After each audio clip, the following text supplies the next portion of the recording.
This week on a podcast from beneath, it's The Exorcist III. They're coming to get you, Barbara. It has been established that persons who have recently died have been returning to life and committing acts of murder. The unburied dead are coming back to life, seeking human victims.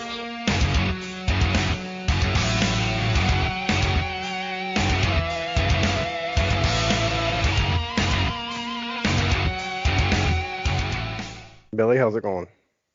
Pretty good. How you doing? I'm doing all right. Mr. Poe, how you doing? I'm doing great, man. All right, and we have a guest this week. Eric, how's it been, man?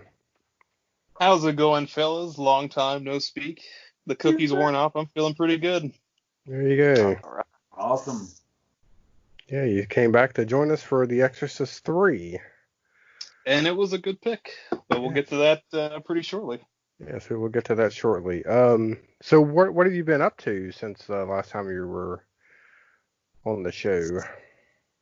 Well, unbeknownst to me, in the last year, the world ended, and I'm kind of dealing with that. Still hanging out with my other podcast, Beards and Brews. Check it out. It's very related to this one. This particular episode, or our last one, we did another George C. Scott horror movie called The Changeling, which was fantastic, spoilers, and it has a pretty, it's got a lot to do with this one here, so it'd be a good listen if anybody wants to check it out. And that is available on the YouTube, correct? Yeah. All right. Well, it's good to have you back on here. Yeah, it's nice to be back in good old stomping grounds, It's kind of like when you go back to your old town after 20 years and you find out it's covered in, like, crackheads, it's nice. There you go. Oh, man. Tales from Tubi TV. This week, my pick is American Mary. You've never seen this? Very good. Directed by the Soska sisters. I think they're twins. Mm-hmm. And it stars Catherine Isabel. She's a medical student who can't make ends meet, and her profession succumbs to a grisly shadow world of off-the-grid surgeries and warped body modification. Of course, I watched it because Catherine Isabel was in it, but it was actually a decent movie. I recommend it. Plus, it's free, and it's on Tubi TV. At first, I was like, wait a minute. Nah. But you said free. I'm like, all right, you got me. You can't beat free. Yeah, man. Even if you don't like it, it still was free. It was free. There you go. I hadn't seen that one, and now I do really want to see it, but I've also been waiting for Rabid, the Soska sisters' take on that. I really want to see that because the 70s version is weird. I'm not for sure when that one's coming out. I think I thought they'd already finished it. But... My friend gave me the copy of theirs. I have it on DVD. Oh, okay. Well, it's I haven't watched it yet. Yeah. I haven't watched it yet. It looks like the cover looks like maybe zombies. I don't know. We'll see. I'll watch it eventually in the next 10 years or something. All right, and you can tell us about it on one of the episodes coming up. Okay. Yes. Yeah. I'm just glad our collective detective work has put together that it is, in fact, a movie. Yes. Something's in it. We don't know what, but it'll be there. It's been directed and shot. Has a picture on the front. Acted. Yeah, I think it stars people also. So. Oh, it does? Oh, wow. Yeah. It was made with money. Well, look, good for them, man. Get their faces out there. That's what they need. Yeah. All right, so Mr. Poe, you got any shout-outs you want to do for our corpses from beneath? Yes, but hold on, because I have the weekly worm news for that. I have to stay with the theme of the show, disorganized as hell. There you go. Let's see. I know we've been shouting out different people on our Facebook group, which thank y'all for following us on here. Big, huge shout out I do want to give to Chuck Panay.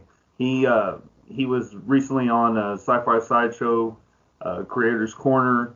Awesome guest. Very cool to talk to. He has a podcast that he's doing with his buddies, and it's called Essence House. It's kind of like the old radio programs, but yeah, it's a real good listen. And I'll give a shout out to, of course, let's see, Joshua Adams. He's part of the group that's doing Nightmare. Oh, I'm sorry. He's part of the group doing Freddy vs. Jason Dreamscape. And he's writing the movie, and he's also Freddy Krueger. And that is what I'll shout out this go around. All right, cool.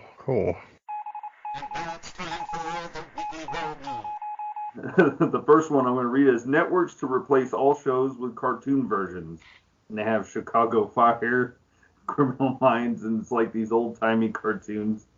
So my question is, which one of y'all, what would y'all replace as a cartoon that's a regular show? I thought that was neat.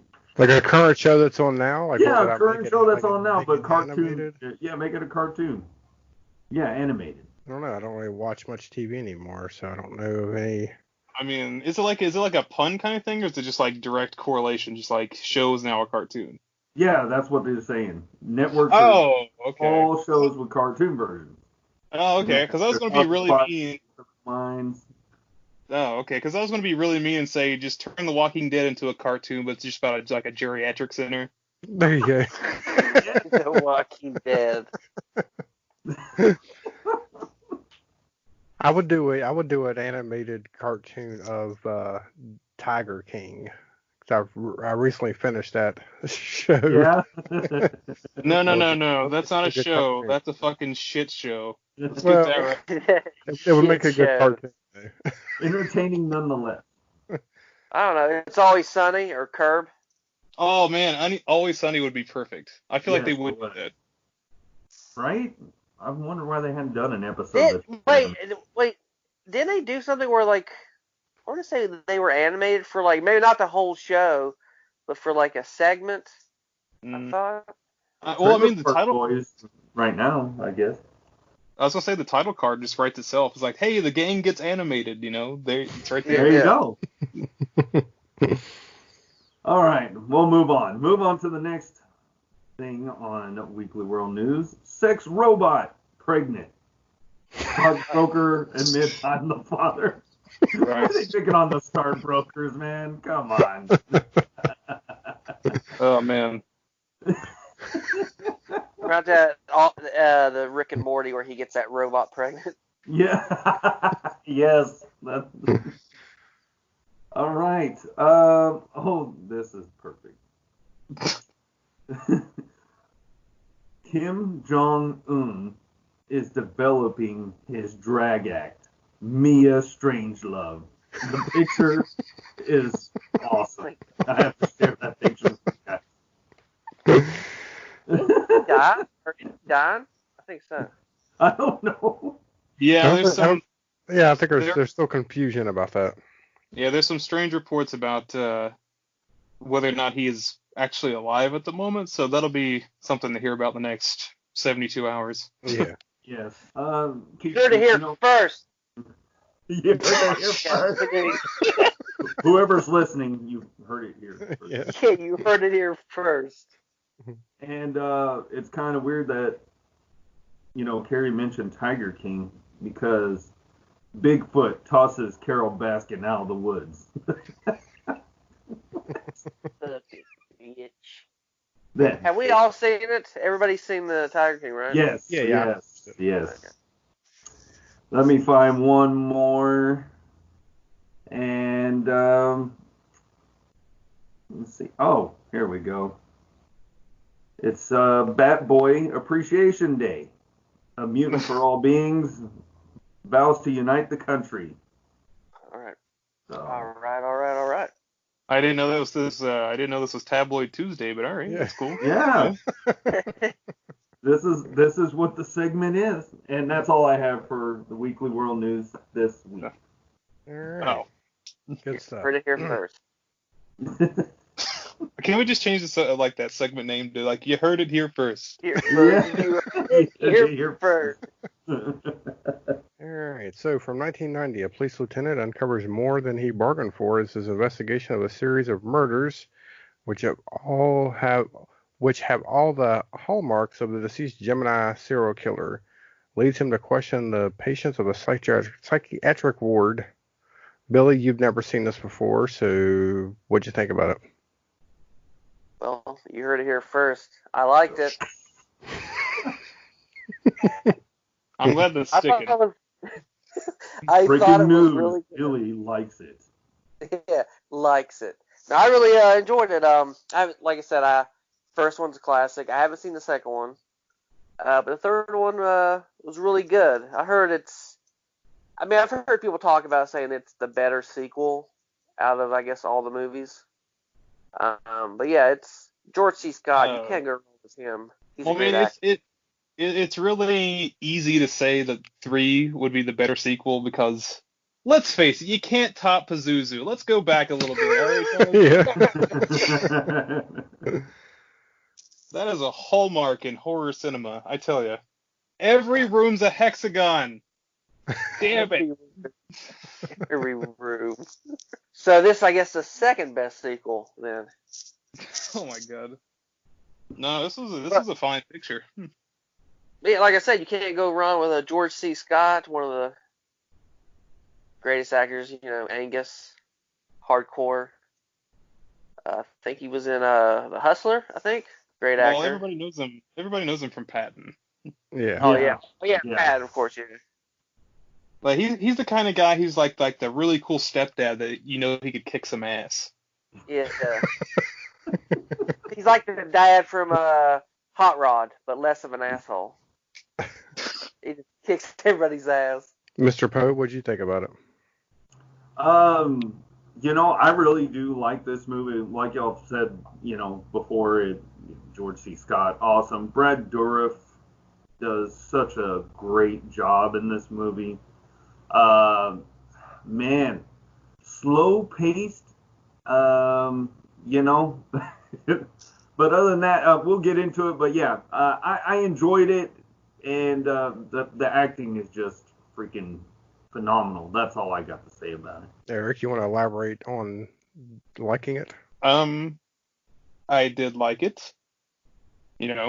First to hear it. No, I'll just go on what Aaron said, just like or Mr. Poe, excuse me. Let's be, No, it's all right. Hey, use our everybody titles knows. here. Yeah, no. It's good. I got my fedora. I'll be Dr. Jones. Don't worry about it.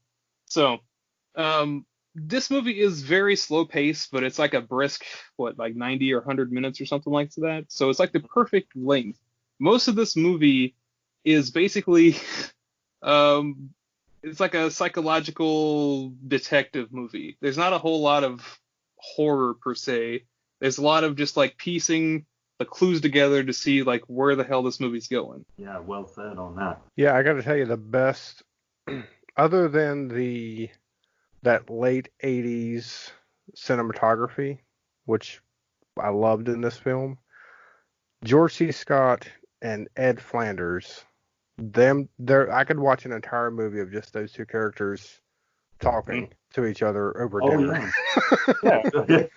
Like they totally sold the thing of like, man, these guys have been best buddies for like 30 years and they fucking hate each other, but man, they're fucking best friends. I know. Yeah. Eat the hamburger. Fuck you. Fuck you, this hamburger. That was like a fuck you from the heart. Yeah. Yeah, It's with love. a lot of their dialogue just didn't even. I just can't imagine that was even written down. I just think that they just said action and these two guys just went at it, like just made everything up on the spot. That's just it felt that. Well, Yeah, it did have it's funny. that feel to it. Look on the trivia, and it's like he slept with George C. Scott's wife, and that's Yeah. why they really hated each other. Yeah. There's like 34 lost deleted cuts of him just calling him a cunt. Yeah. There's a fist fight.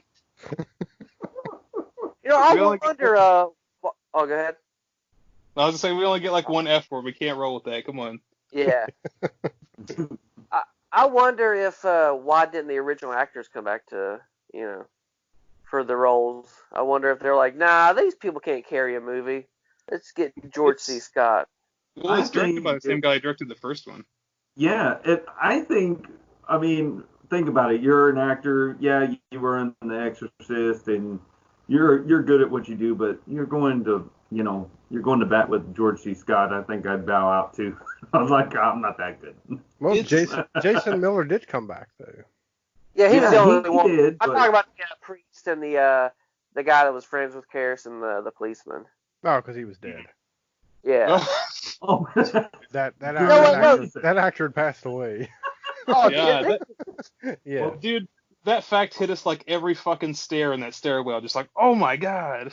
Oh yeah. All right, what about the priest? Why didn't the original priest get the job back? That son of a bitch. He's dead. There is no excuse.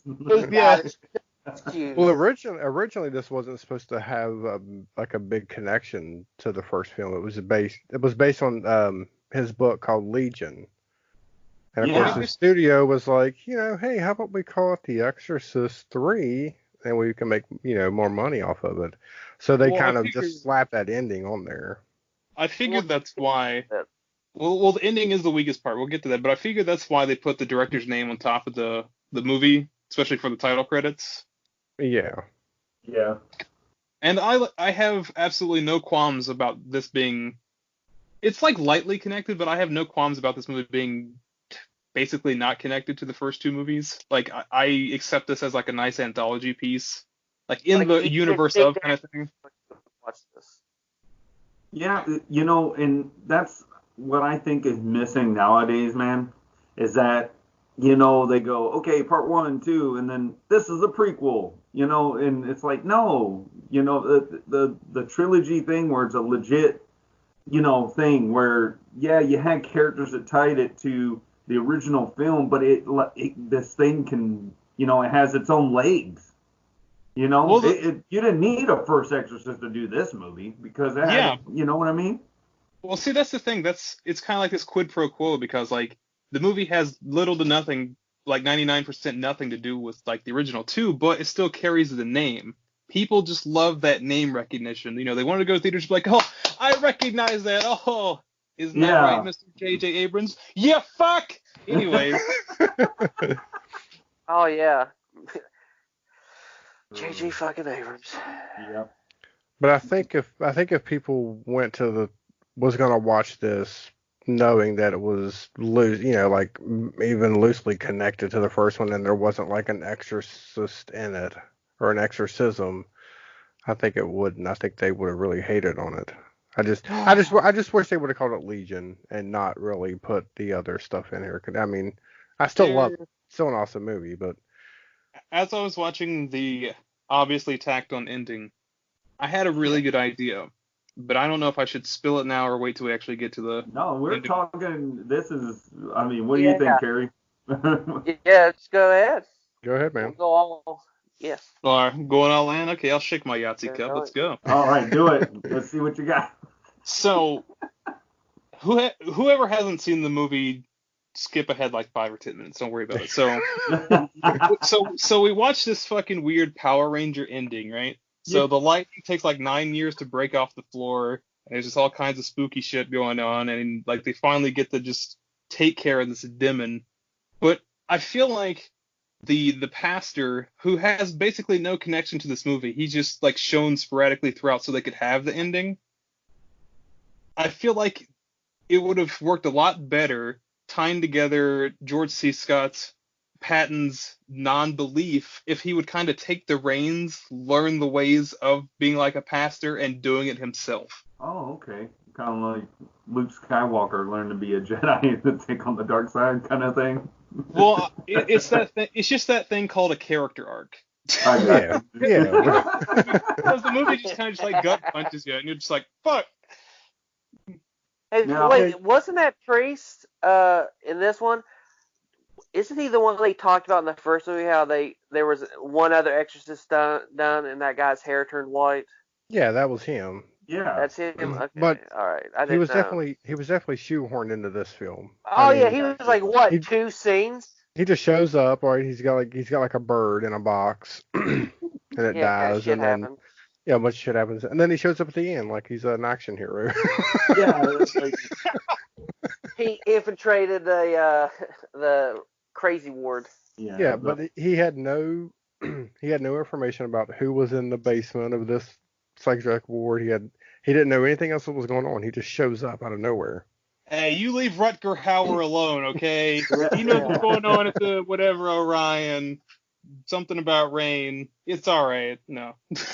Now, I will say through this movie, like the scene when someone's about to die, you don't see like how they're gonna die. I mean, you kind of get it, but like you don't really see any kind of, like you said before, it's not like an actual like horror movie. Like people want to see, blood splatter and all that. It's just kind of implied.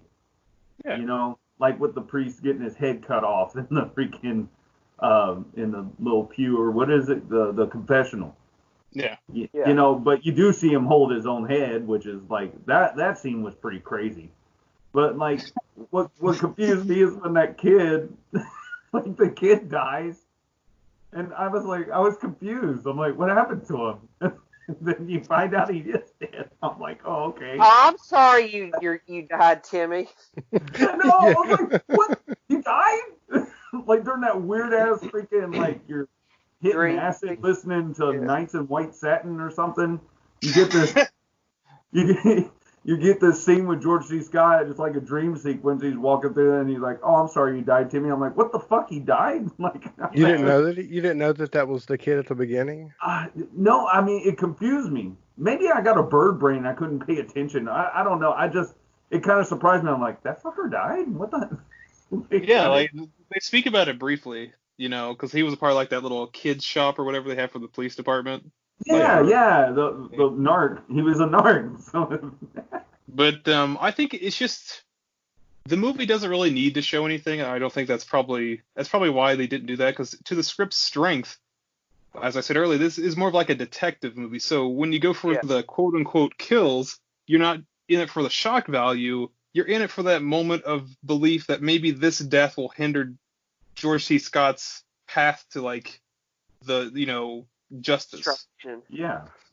Destruction. It just gets crazy. Oh, and shout out to the grandma for saving her granddaughter's life. Cat-like fucking reflex. We'll get to that in a minute.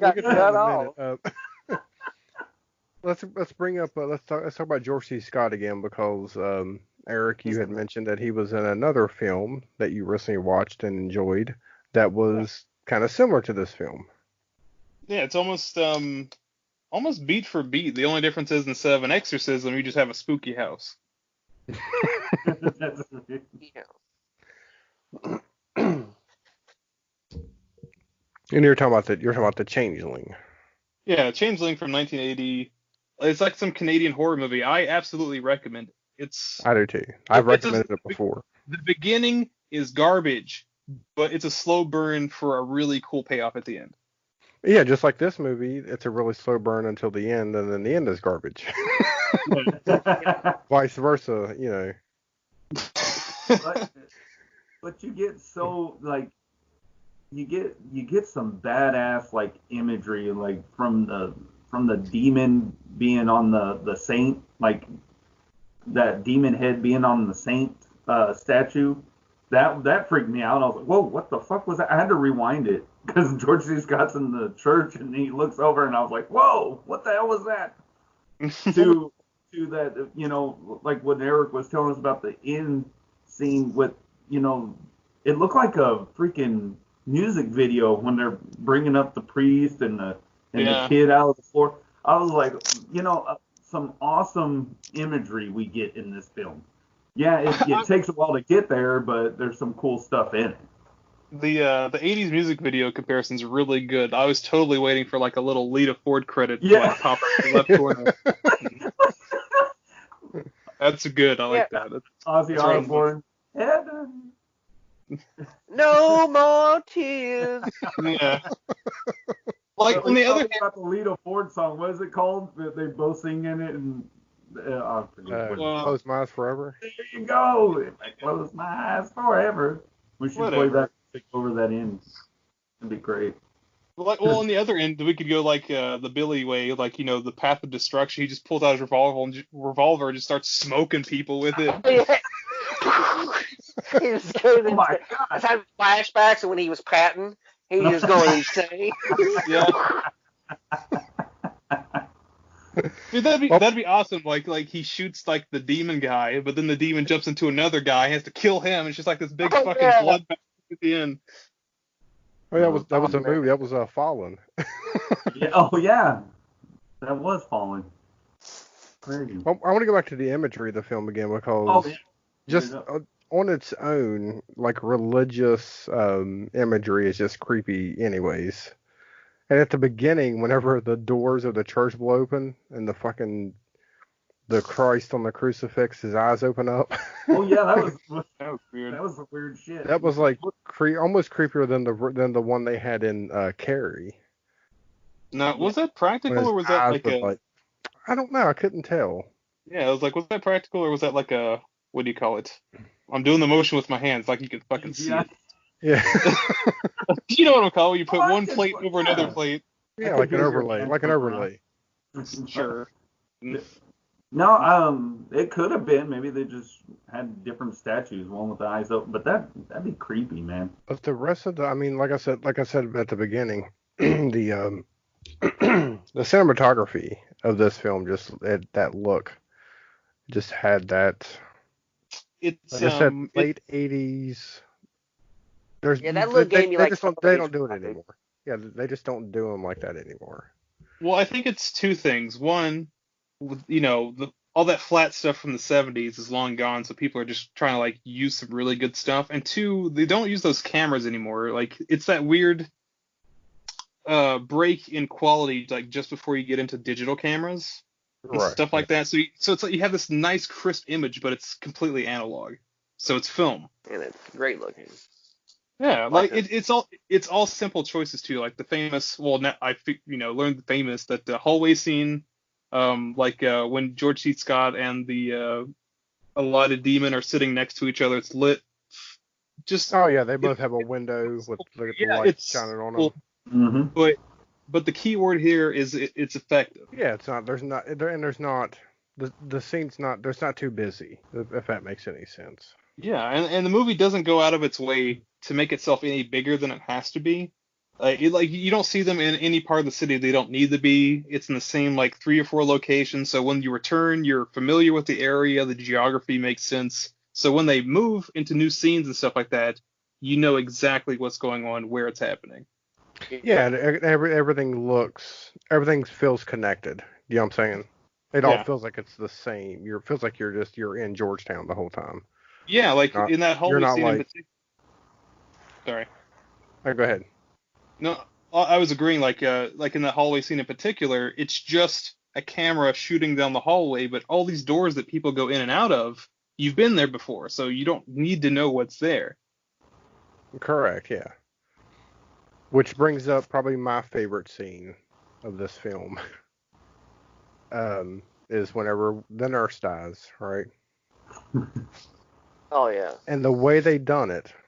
So it was just, static camera, just wide shot static camera, and we're just watching this nurse do her thing, right? She's at the desk, Mm-hmm. the cops coming in, the security guard. He just, and that's all we're seeing, and you're just anticipating. You're like, okay, something's gonna happen. The whole time you're just anticipating it. And then she hears something in the room, so we kind of follow her into that room, and she realizes it's like some ice that's making the noise or whatever, and then we Okay, get that like was- this jump, I just and we gotta get put that this out. jump scare. What is it? That the ice breaking or Yeah. like melting in the glass. Nobody- I get it, but it's Ow, about that's so loud. yeah. Excuse me, sir. Would you like ice with your drink? Yes, sir. Careful, it's Sir, fresh. would you please turn your ice down? But anyways, that's when we get this jump scare. I guess there's a doctor sleeping in that room. That And was then a when she- doctor? I'm assuming it was. I guess. It was like, hey, what's going on? Oh shit! It was a jump scare. It made me jump back. Yeah, it was a patient because he was bitching about like, this is like the last time you gave me medicine at like 5 in the morning or whatever Yeah. like that. Yeah, something like that. But like that was the jump scare. So that's what you were waiting on the whole time. So when she leaves that room, goes back out, and we go back to the static shot, you're in your head, you're thinking we already had the jump scare, nothing else is going to happen. So then we just continue to watch her do her thing again, right? She's doing stuff with papers, and then the cops, another cop comes in, and they're talking, and then she hears something in that room. She goes in, and then now you're like the anticipation's coming in again. You're like, here, okay, now something's gonna happen, right? She goes in that room. Another cop comes in and signals for that cop to leave or whatever. I don't know what's going on with them. It's And then changing of the guards. yeah, something like that. And then she comes out of the room, and you're like, okay, nothing happened. And then bam, there it is. The door opens up. It's like just a quick zoom, and like some kind of like, you know, whatever. Look like a. I always thought it was like a nun when I first watched it, but now to me, I think it's just somebody with a sheet on them, and they have that No. gigantic, they have that gigantic pair of scissors that they're going to cut her head off with. And that was First of all, to me that was like effective, but you know what I'm saying? The way yeah, the camera just sat there like that.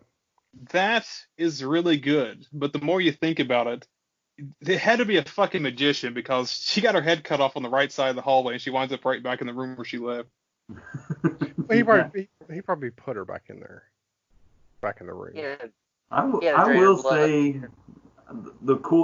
one of the coolest weapons I've ever, besides the axe and Mandy, the freaking the scissors, those are just so badass. That is just a badass killing, weapon. I just wonder what they're for. If it's a real Opening Cutting heads chest off. or something, right? No, it's like those like funky swords you get at like a swap meet or a flea market. Like count the fucking thing. We use this to threaten the patients if I they think I get saw him. too out I of think I saw him. hand. Yeah, I think I saw him in Eastern Arts one time in the mall. Yeah. my friend, come here. Come here. No, it just seems like a medical device that they made just for this movie, because I can't imagine any other use for it other than like opening up a car door and after it's been in a wreck. The jaws of Or as life. The jaws of life. I see on TV. You Oh, see like- it on TV. It's They're just like, like the hey, more you think about it. Hat on. Use this. It's like the more you think about it, the less it makes sense because it's like this general hospital area, which is like right next door to the psych ward. It's like in the same hallway to the right. And they have these giant fucking scissors. There's no hedges or anything to cut. Like, what do they need Yeah. there? He's for the doctor's nipple clamps. He's a masochist. I think it was just some late night shopping a doctor did. He's like, you know what? We could use a giant pair of those. Fuck it. And they ordered it for the hospital. That's what I think. It's just all that drunk Amazon shopping. Shit Yeah, just that's what I'm pops up. talking about, man. It's like, oh, those look pretty sick. He was watching I the. might wanna cut someone's head off one day. Yeah, I think I'll buy these. Yeah, it was the late night home shopping network where all they have is knives. You know what I'm talking about? Yeah. Look, man, it was Okay, buy so one, get get someone's one, head off. and it was free shipping, okay? It came in a set. Yeah, it came in a set. It was You have steak- trouble it was- getting ice cream out of the carton? Use this. Get it right out. It was steak knives and these gigantic toenail clippers. Act now and you get these for free. And see, Ron Popeil can sell anything. Yeah. This is true. I will say, one of my favorite scenes, I mean, it has to be Brad Dourif and George C. Scott. That whole scene, it just had me sitting there just, I was just in the moment just watching those two do that. And Brad Dourif just does a fantastic job. Although you could close your eyes and, you could see Chucky doing that whole speech. But it's a great scene. At first, I was confused. I was like, wait. I was like, is that really Karras, or is he pretending to be Karras, or George C. Scott has seen him as Karras? He's not really. And I was confused at first, and then I was like, oh, okay. So Karras, that is him. He just had his body still possessed. Yeah. Well, another really good scene too that I thought was creepy, and it involves the psych ward where we have all of our patients. And George C. Scott goes in the room because he's looking for one of the patients. And they cut to this old woman crawling on the ceiling. That was pretty wicked, yeah. Like, I thought he was going to say, I was like, Seth, look up above you, George C. Scott, look! Well, nobody saw it. That was what was Yeah, I weird. know. And there was clearly like a nurse walking across the room to where her vision cone or whatever you would call it would totally spot a grown ass old woman stuck to the ceiling. Yeah. Fuck it down! Come on! She has a broom. Get down! She Poking her does with a this all the broom. time. Don't worry her. Yeah, who Don't has the worry water about bottle so we can just spray her down? You know what though? Let's make something so insignificant like ice be the loudest shit ever, but a woman crawling across the ceiling is the quietest thing ever. Well, Billy, now you were talking about whenever the grandma saves the daughter. Yeah, when This was you know, another that scene door that, like, the possesses first time I the, seen, yeah, the first time I seen it, I was like, it's kind of funny, like it's almost goofy, but I get it, but it still works, I think. The grandma, she like looked deep down inside and found that power and got real fast, real quick, saved her granddaughter's life. Not today, Satan. Not today. Look, Yeah, as you get older, you realize you do what you got to do to get your radio fixed. That's what it's all about. Yeah, you gotta get your radio fixed. Well, the so-called nurse that supposedly came over to the house, she was obviously possessed, and she was going to kill the granddaughter or George C. Scott's daughter. All of them, probably. Yeah. I kind of wish she was more involved in the movie though. Like maybe you could have seen her do something else in the hospital or something like that. Yeah, that would have been nice too, but whenever she pulls out the gigantic hedge trimmers, and she goes for his daughter's neck, the grandma like pulls her out of the way, and it does like a rubber neck type thing. Like I said, it kind of looked goofy, but I'm not really gonna fault it much because you know what I'm saying. I don't know why. At first, you think, wow, did the grandma actually save her? Or did she actually get? Because it was very fucking close. Like a second away, she would have died. Yeah, like you run the option in your head, like, well, did like it slit her throat or something? Did she get hurt? Yeah. Right. Yeah. Could have got real close. That's those parental reflexes, you know. You see that shit on YouTube all the time where like a kid gets real dumb and starts playing near a ledge and the dad just goes like full linebacker and catches him. Or he's tired of the kid and he throws it like a football 80 yards. Lands right in the neighbor's wood chipper. Yeah. Let's see if you guys recognize any of the cameos that were in this movie, because there was a decent amount of weird cameos. Okay. The first one that I'm reading, it was pretty obvious. That was Fabio. Oh yeah. Yeah. He was in the White Snake video. Yeah, he was one of the angels. When I saw that, I was like, what the fuck is he doing in here? Yeah. You got this guy in purgatory, still can't believe it's not better. One of the other angels. Yeah, one of the other angels that was actually sitting next to Father Dyer was Patrick Ewing. Oh. The basketball player? Yes. I think he was the one that was dealing the cards. The tarot cards. Is it just because he saw Kareem Abdul-Jabbar in fucking an airplane or whatever? I want to be in a movie. In this movie. Put me in your movie. Another person that was in the dream sequence, the blind man, was Samuel L. Jackson. Oh. What? Yep. Yeah. Well, I'd say his voice was dubbed over, but yeah, I guess it was a cameo after the fact. Yeah, it wasn't a cameo when it came out. This is how I speak. She can act calm. I am calm. I'm just thinking of that Chappelle show. Samuel Jackson. That's it. Yeah, that's what I got. That's why I got it off of. Yeah, get this is my beer. Fucking fat bitches in no time. Yeah, he's fucking fat bitch in no time.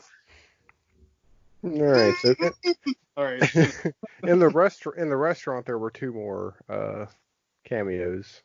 Okay. The first one was everyone's favorite, C. Everett Koop, Oh yeah, world's greatest actor. and Larry King. Oh Uh, God, we see him enough. Yeah. So who's the skeleton Coop guy? in the hospital? What was it, Billy? I said, was Larry King the skeleton in the hospital? Yeah. They just want to I let thought you that know skill they had a was- morgue. Yeah, they had a morgue. He was in there somewhere. Now, who's that other fella? C. Everett Koop. He was. I'm trying to think if he. I know he was. I think he was. I think he was in politics. Like I want to say he was like a Alright. Surgeon General or something like that. Oh, well, shit, I don't know who Oh. that is. So his appearance in the film just like a big ass pun. Yeah, he was. Yeah. He was the U.S. Surgeon General from 81 to 89. So This Okay. will he's get got you like a. over. This will He's get got like you an. over with the kid poop. Yeah, he's got like an Alright. Amish beard. No one in the history of watching this film went, "Hey, that's C. Everett Koop." I recognized him as soon as I saw him. I did. I've got a poster of him on my wall though. So Oh, you do? Oh, well, you're a big you're a fan. Oh man, that's such a beta move. He got his autograph. Autograph. Now, what would be funny to you guys? You know who was in this movie? Coop. The Cooper. The Attorney Coop. General. 89. I can't wait to see him in all the cons. yeah. He does. That's Yeah, what he yeah. does with his life. I was in that one scene. I had a beard, had an Amish beard. That's why you probably don't recognize me. Oh, you got some kid trying to like walk up to Robert Englund's like, fuck you, Freddy. Fucking the Coopster's over here. Yeah. Were you Attorney General, Freddie? Don't think so. Fuck you. There was another thing that happened too. Not really a cameo, but whenever I think George C. Scott's talking to Brad Dourif's character, and I think he asked him something, where Brad Dourif says it was child's play, and then it cuts to that redheaded kid that's dressed up yeah. like Chucky. No. Nice. I thought that nurse that was doing the murders, she looked fucking evil. Yeah, she Nah, did. She looked like a bitch. Yeah, I was gonna say, it just turns out she's a bitch. That's all. Yeah.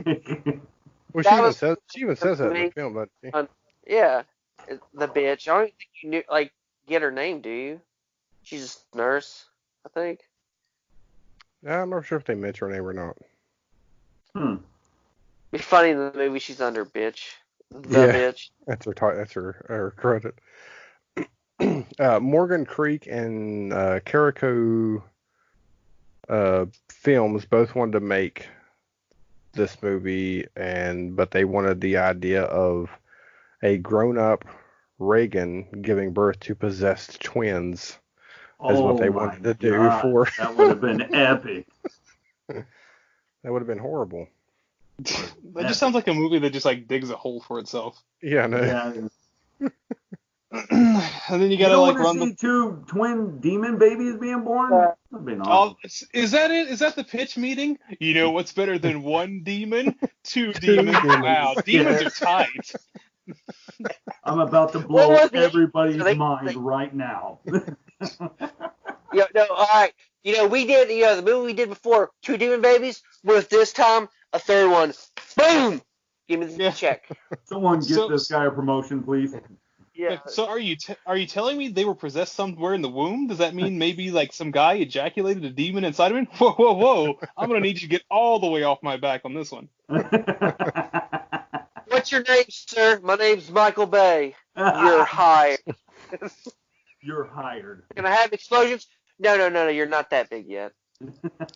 See, it's that kind of idea. It just like immediately unwraps in your head. You're like, okay, she has a couple demons. It's bad. She's gonna have to wind up killing them, but she's their mom. Uh-oh, conflict. She does it anyway. There you go. She kills him. She eats him. She does? God damn, I haven't seen it yet. Fuck. Dude, I'm buying this whole pitch right now.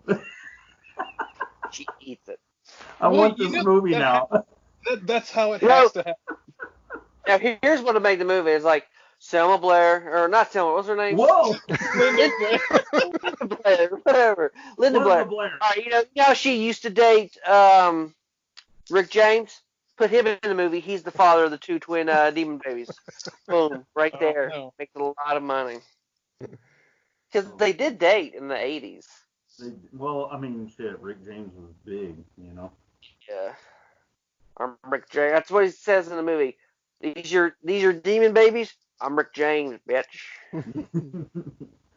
Well, everybody here liked this movie. Do you know who else loved this movie and it was their favorite film? Who? Don't say Hitler again. No. Jeffrey Dahmer. Oh. Jeffrey Dahmer's favorite film. Oh, God. Oh, really? Yeah. Oh, you heard this first. Roger Corman asked to have titties in this. And he was denied. All right, it's been like 30. It's been like 35 episodes since I've been on this show, and it's still fucking going around. Yes. No, it's probably Yeah. the third time I've said it since you've been gone. Third? Yeah. Like I've been forgetting to say it. I remember, I'm like, oh. So I got to mention it. Yep. Yes, Roger Corman, we still know who you are. We never forgot. We never Hashtag never forget. Yes. titties. Yeah. Yeah, there was. I'm trying to figure out if there was an actual another cut of this film that has the original, has all the other stuff cut out that connects to actually- the first.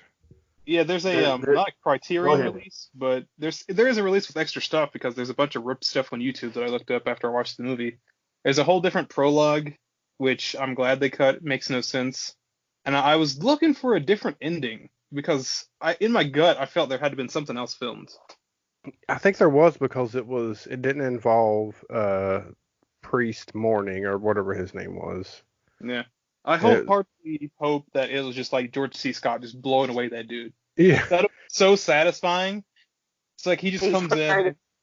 And I know the original one didn't have Jason Miller in it. It was just Brad Dourif, you know, because it didn't have anybody from the original film. It was it was his standalone story. So that's what I want to see. I want to see the cut that gets rid of, the Jason Miller character and doesn't have the exorcism in it and all that.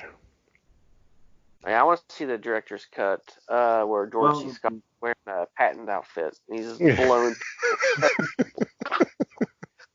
Kind of like the Matrix ending. He just walks through the hospital and just starts blasting Yeah. everybody. Yeah. And they have done. They ran out of stuff on halfway down. It's like it's like a John Woo film. The bullets never you never have to reload. It turns into hard boiled. Yeah. All right, so tell me what you think about this. So William Peter Blatty originally offered directing rights to go to John Carpenter. Oh shit. Oh wow. I mean, John the Carpenter soundtrack would have.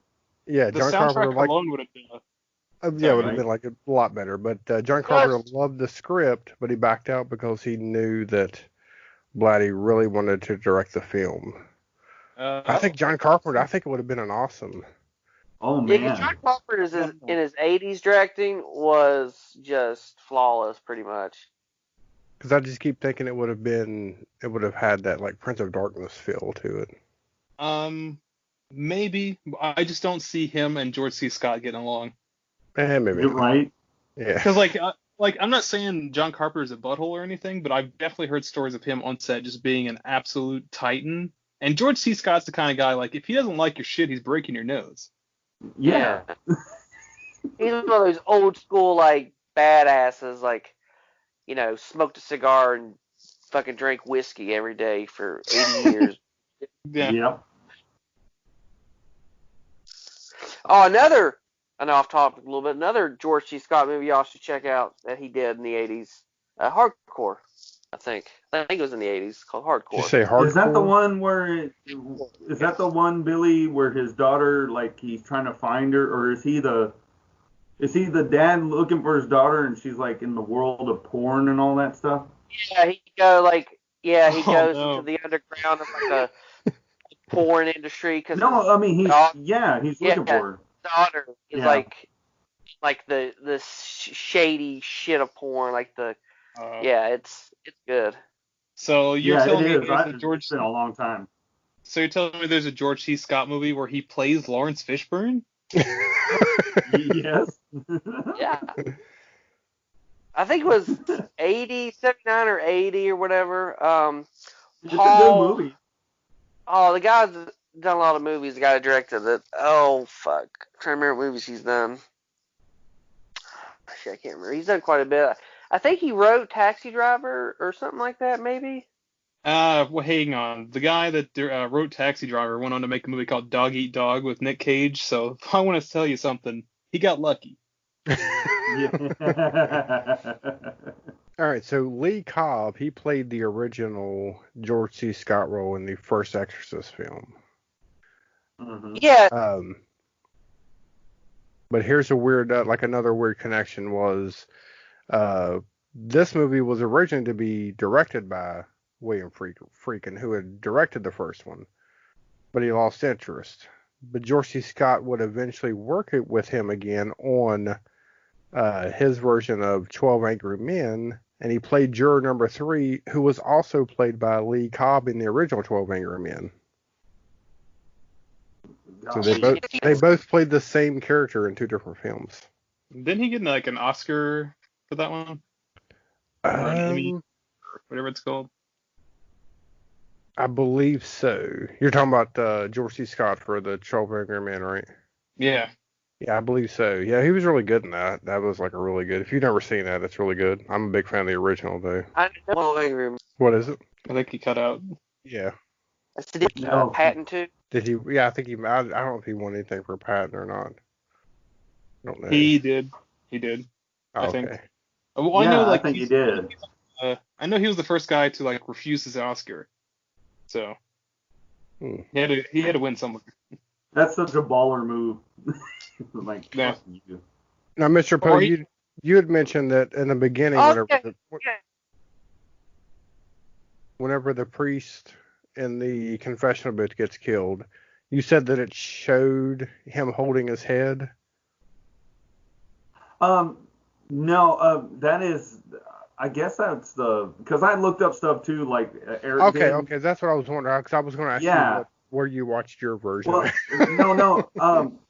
The thing about it is, it's really cool is that they have stills from the actual, some of the first version, or I guess director's cut, which the originals of that film are lost. They can't find it because people are like, well, we want to see different things. Well, there's a picture of the priest holding his head in his lap, and then there's a scene where when George C. Scott in the end, when he's up against the demon or Gemini or whatever, was it Genesis, right?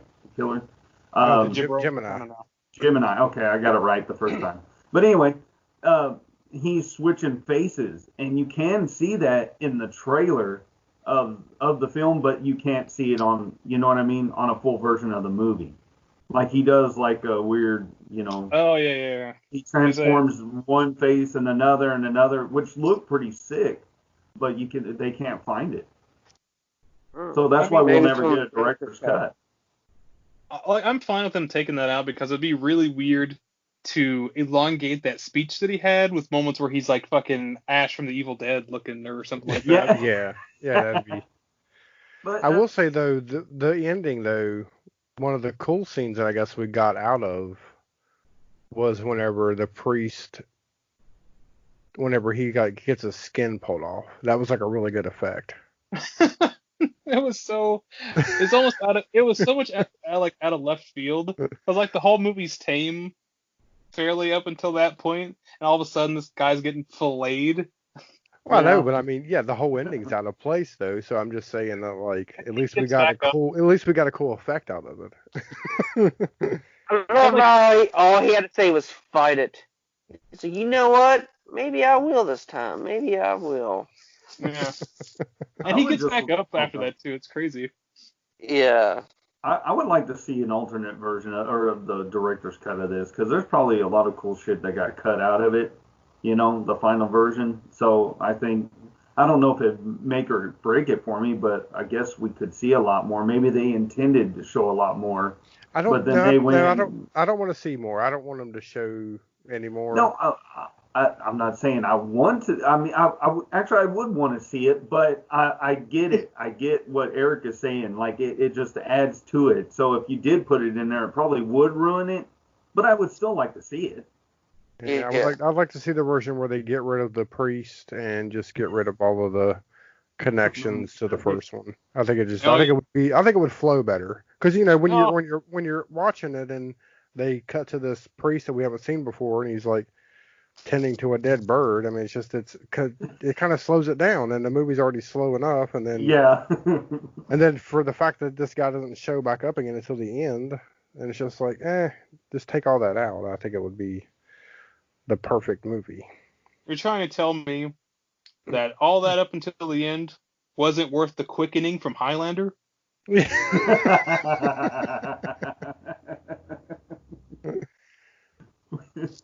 I think we made a Highlander reference on another episode, Prison. I was like, I've never seen that much lightning outside of a freaking Highlander movie. I mean, it was just. Oh, that kind of makes me want to have Sean Connery in George C. Scott's role. There you go. He just fucking rolls in. I'm a Russian submarine pilot. I wasn't like you shaking not stud.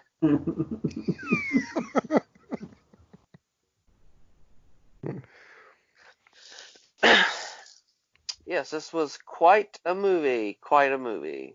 You can't go wrong with a George C. Scott role, though. How many pretty goods would it get? Oh, yeah, I give it pretty good. How many you giving it, Billy? I give it 8 pretty goods. You don't even want to do it. 8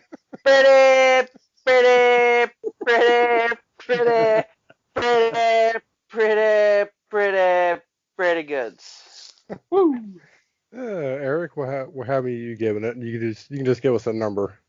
I am all about not giving movies ratings. I like to, watch a film and talk from my heart. It's a good movie, a very good movie. The ending kind of trips, but the movie fortunately doesn't fall on its face. So if you want a really good mystery horror movie, this is absolutely up your alley. Mr. Poe. Yes. Don't have me follow Billy's 8 pretty good, okay? I can't top it. No, I say because it is slow going, and I agree with everything that Eric said about it. I mean, you know what I mean? Just if you're looking for something that's like a thriller type movie, and I would say my rating on it, just because it does take a while to get there in some points. I want to give it a 6. And I would, just the acting alone, I think it deserves a little bit higher, but I'm just going to give it a 6. I, too, am going to give it a 6. Oh. Would have been a higher rating, I think, if I would have seen the original version with all the other stuff in it. And if there would have been more scenes with George C. Scott and Ed Flanders.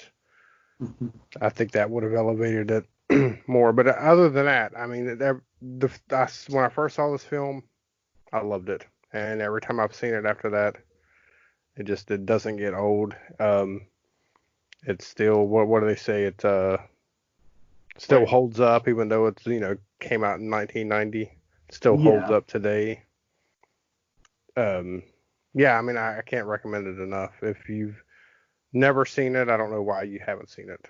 But again, Billy hadn't seen it, so Eric, was this your first time seeing it? Yeah. Okay, so I think my only preconception was a Red Letter Media review of the movie. Yeah.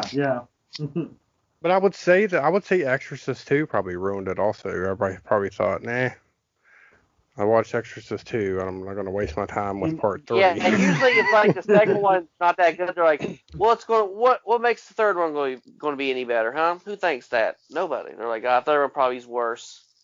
Which I think if they would have called it Legion and not even had Exorcist in it at all, I think that would have helped it out a little bit more. I think more people would have watched it back then. But I don't know. Well, see, and I guess I call myself a glutton for punishment sometimes because I'm the type of dude that'll watch a part 3 even though the part 2 sucked, or say the part 1 wasn't that good and they come out with a part 2. Sometimes it ends up being better. You never know until you venture into that, and that's what I live for. You know, my wife will be like, "Why the hell are you watching? Did you like the last one?" I'm like, "No," but they made 3 of them. Yeah, I mean, you know, that's just how I am. I might start it, might as well Dude. finish it. Exactly. Yeah. Exactly.